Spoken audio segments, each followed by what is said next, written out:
Imagine being told a dock you built with your own hands, a place that holds 12 years of memories, is suddenly a threat. This is the story of Hank Dempsey, a 56-year-old retired boat mechanic who moved to Lake Bell for peace, a place where the only sound was the water hitting the wood he laid, plank by plank. His peaceful life was about to be shattered by Lillian Brooks, a woman who saw his sanctuary as a problem she needed to control. It felt like being put on trial in his own backyard.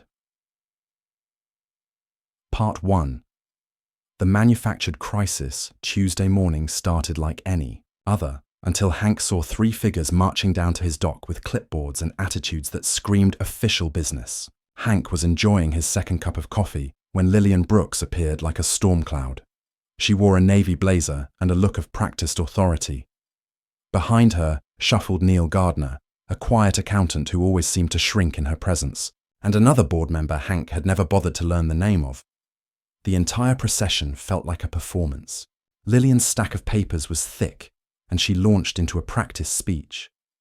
"Mr. Dempsey, I've sent you 3 warning letters regarding serious violations of community standards and safety regulations. As president of this homeowners association, I have full power to order immediate demolition of non-compliant structures." She waved her documents like they were a royal decree. Her words hit Hank like a physical blow. She was talking about demolishing his dock. The same dock where his daughter learned to swim 8 summers ago, and where his father taught him to tie a bowline knot before cancer took him. 12 years of memories were tied to those weathered boards, and she wanted it gone based on her word alone. Warning letters? "I haven't received any," Hank said, his voice unsteady. "What specific building codes am I violating?" Lillian's response chilled him. "I don't need engineers or outside inspectors. As HOA president, I can override county procedures when dealing with emergency safety situations." She thrust a violation notice at him. "You have 30 days to bring your structure into compliance, but I'm offering you the opportunity to remove it voluntarily within 24 hours. Hank took the notice, which was filled with generic language and vague threats. He looked at Neil Gardner, hoping for a straight answer. "Neil, you've been on this lake longer than anyone. Have you seen structural problems with my dock?" Neil opened his mouth, but Lillian cut him off with a sharp glare. "Mr. Gardner defers to my expertise in these matters. This is not a negotiation. It is official HOA business." Hank stood his ground. "If this is such an emergency, why haven't the county inspectors been contacted?" Lillian's face tightened. "I've already explained that I have jurisdiction to make these determinations without outside interference." She turned to leave. 24 hours, Mr. Dempsey. After that, I'll be forced to take emergency action." The threat hung in the gay air. That evening, Hank gave his dock the most thorough inspection he had ever attempted. What he found made his blood run cold. Several of the bolts that secured the dock had been deliberately loosened. This wasn't about safety. It was sabotage. Someone was manufacturing a crisis to justify destroying his property. This wasn't about rules. It was personal. The next morning, clarity arrived. Hank knew where to start. His neighbor down the shore, a retired contractor, confirmed his suspicions. "Hank, she bypassed every single legal step required for proper violation procedures," the neighbor explained. "She can't just declare emergencies and override county oversight. That's not how any of this works in the real world." Armed. With this knowledge, Hank investigated Lillian's own property. A walk along the shoreline gave him a perfect view of her elaborate dock. It had been expanded into a massive 15-foot party platform, definitely not part of any original permit. Exposed wiring and commercial-grade LED lighting were everywhere. Hank started taking pictures with his phone. The hypocrisy was breathtaking. The real smoking gun came from his own security camera footage. The video of Lillian's granddaughter's birthday party showed children as young as 6 playing near exposed electrical outlets. At least 25 people crowded onto a structure permitted for family use. Most importantly, the video showed Neil Gardner in the background, carefully and systematically taking pictures of Lillian's violations with his own phone, all while avoiding her line of sight. Neil's quiet fear was the key to exposing her entire scheme. That evening, Hank spent hours researching actual HOA law and county procedures. He was becoming an expert in municipal code just to defend his right to drink coffee peacefully by the water. The non-existent warning letters and the 24-hour ultimatum were psychological warfare. She was trying to make him surrender, but she had picked the wrong target. The puzzle pieces were falling into place. Thursday morning, Hank saw Lillian's next move. Around 9:30, she was at his dock with a tripod, getting ready to broadcast a performance for her social media groups, which she controlled like a personal propaganda machine.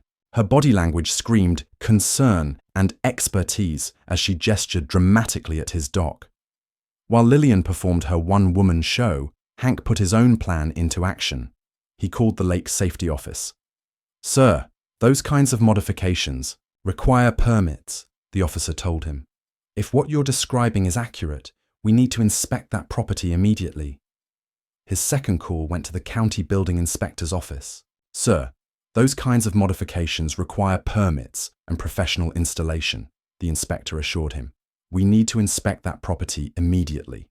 His final call was to the state HOA oversight board. He filed a formal complaint about procedural violations and abuse of power. The representative sounded alarmed. "Sir, what you're describing sounds like textbook power abuse. We'll need to investigate this immediately." By noon, a white county truck pulled up to Lillian's property.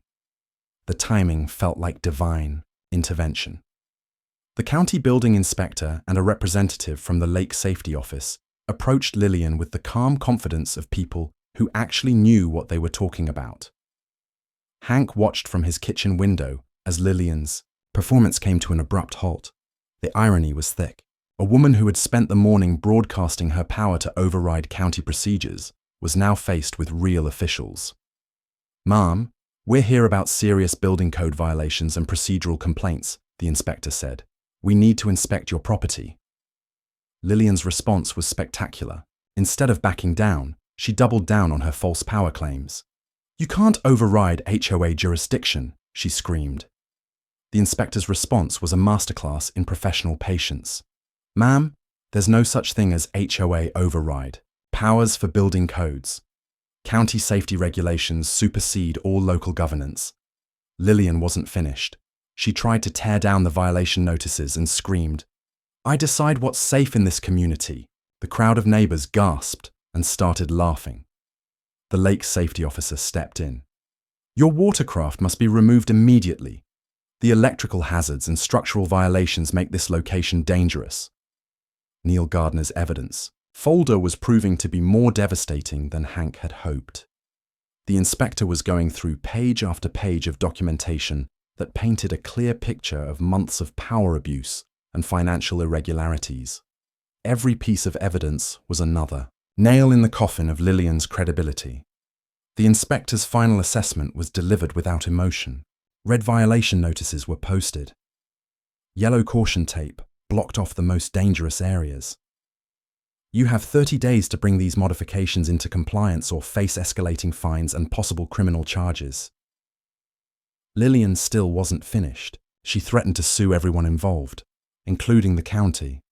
The irony of someone whose power had just been proven false threatening legal action was lost on her, but not on the crowd, who were now openly laughing at her desperation. The following Monday, official consequences arrived. The county building department's report read like a safety inspector's nightmare. It cited $12,000 in required repairs, plus $8,500 in fines. The Environmental Protection Agency added a $3,000 fine for water contamination. At the emergency board meeting, Neil read the total out loud: $23,500. Neil's presentation of financial evidence had triggered a formal investigation by the county district attorney's office. The DA's financial crimes unit had traced community funds used to pay for Lillian's personal property improvements.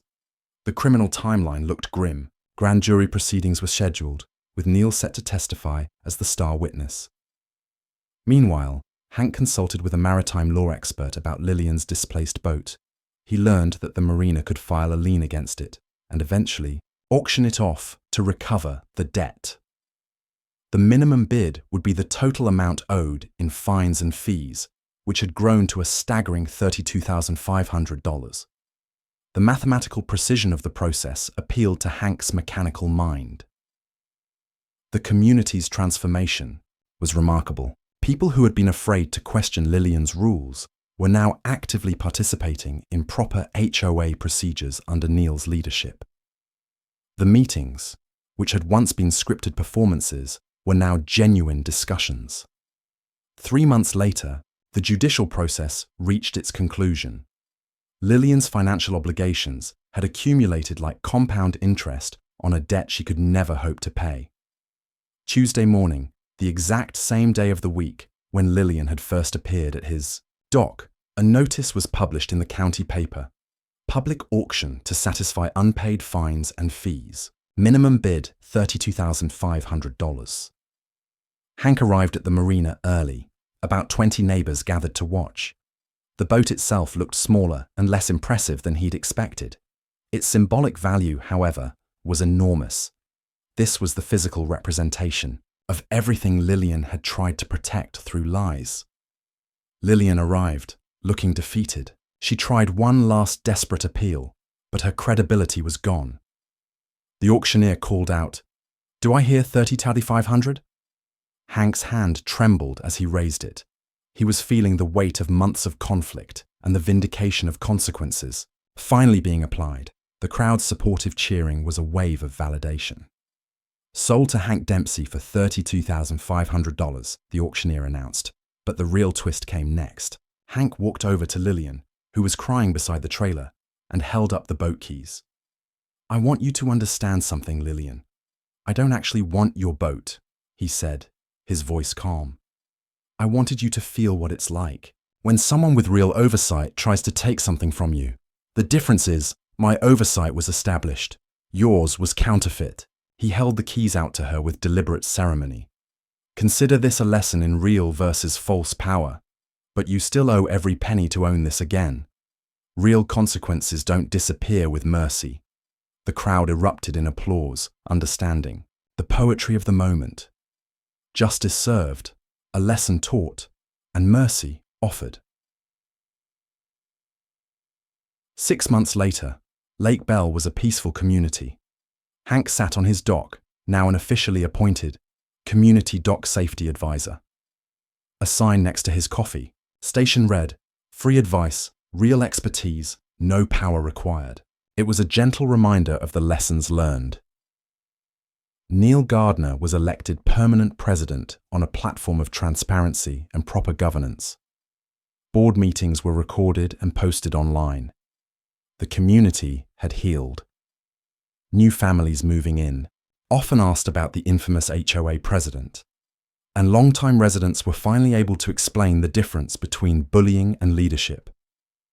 Mrs. Patterson had stopped by one morning to confess her fear. "Hank, I spent 3 sleepless nights terrified that Lillian would follow through on her threats. When you stood up to her, you saved all of us from that fear."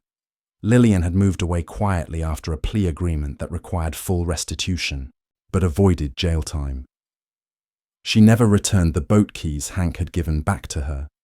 Hank's role had evolved into something he never expected. He regularly received calls from residents seeking advice, and with every conversation, it felt like they were patching the cracks in something bigger than wood. They were rebuilding trust. The morning routine that had been disrupted by months of battles returned to a peaceful rhythm. Standing on his dock, Hank realized that sometimes the best way to handle manufactured power isn't to fight fire with fire, but to shine the light of proper procedures and watch the lies crumble. And sometimes the kindest thing you can do for a bully is show them what real consequences feel like, then offer them a chance to learn from the experience rather than being destroyed by it completely.